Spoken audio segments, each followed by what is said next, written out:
Bienvenue sur Life Story, les histoires vraies. Si c'est ta première fois de passer par ici, n'oublie pas de t'abonner, de partager pour agrandir la communauté. Laisse un commentaire pour encourager ceux qui racontent les histoires. Et si toi aussi tu veux raconter ton histoire, fais-le en note vocale sur le numéro WhatsApp plus 237 6 50 25 50 62. Nous publions plusieurs histoires par semaine sur la chaîne YouTube et la page Facebook. Je vous prie de suivre attentivement cette histoire.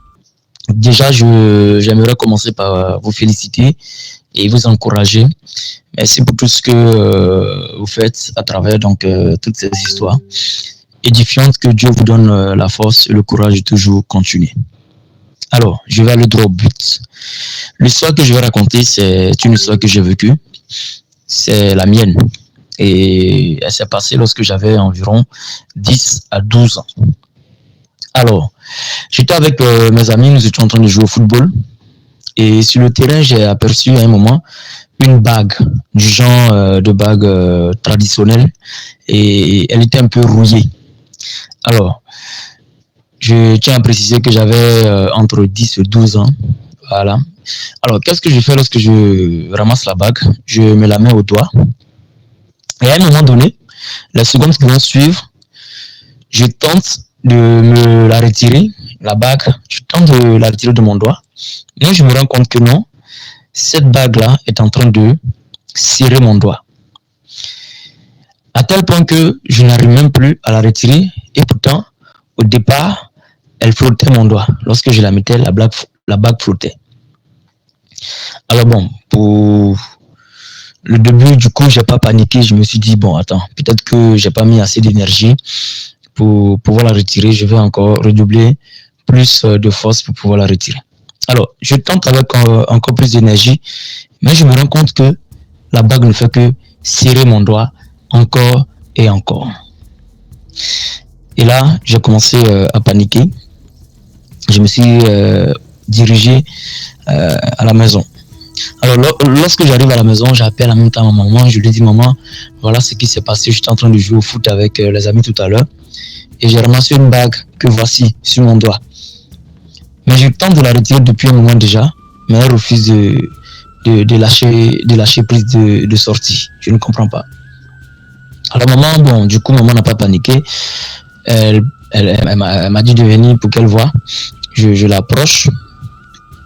Elle tente, elle tire la bague, elle attrape mon doigt, elle tire, la bague ne se retire pas. Elle met du savon, de l'eau, elle tire, elle met de l'huile, elle tire en vain, je vous promets.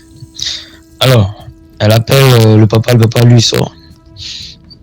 Le papa, il tente également la même procédure, en vain.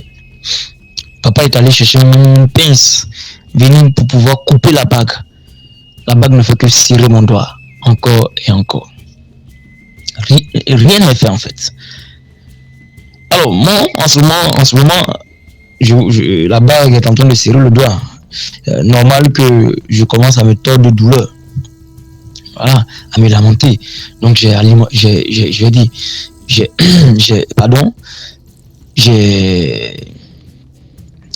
comment dire encore là? J'ai alerté le quartier.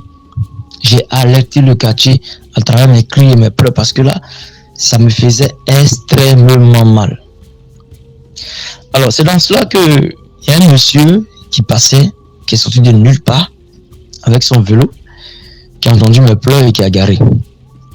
Et quand il est entré dans la cour, il est venu et il a demandé qu'est-ce qui se passe. Et puis l'enfant, il se lamente de la sorte. Alors, mes parents m'ont expliqué la situation. Et je vous promets, je ne sais pas si c'est un ange que Dieu avait envoyé sur mon chemin pour venir me sauver. Parce que moi, il faut le dire, je suis chrétien catholique et en ce temps, j'étais servant de messe. Voilà. Et je vous promets, le monsieur, lorsqu'il est arrivé, lorsqu'il a garé son vélo, il est venu et il a été mis au parfum de la situation. D'un seul réflexe, d'un seul geste, lorsqu'il attrapa mon doigt, il tira.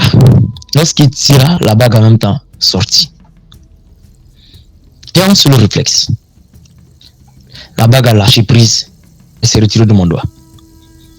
Et je vous promets, dès qu'il a récupéré la bague, il a rebroussé le chemin, il a pris son vélo, le monsieur avait disparu.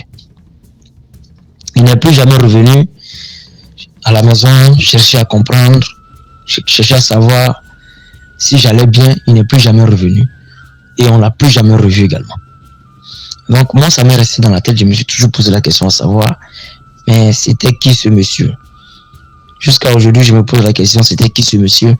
La bague, était-ce sa bague à lui qu'il avait égarée?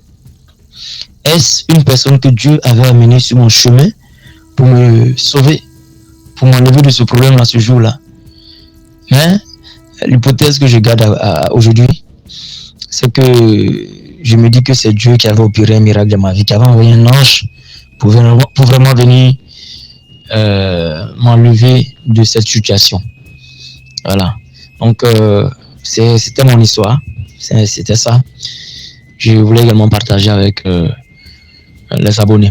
Cependant, j'aimerais également attirer l'attention des parents à plus de vigilance, de beaucoup communiquer avec leurs enfants sur certaines choses, parce que, comme même dit, j'aime écouter nos amis du Gabon ou du Cameroun, le dehors est mauvais.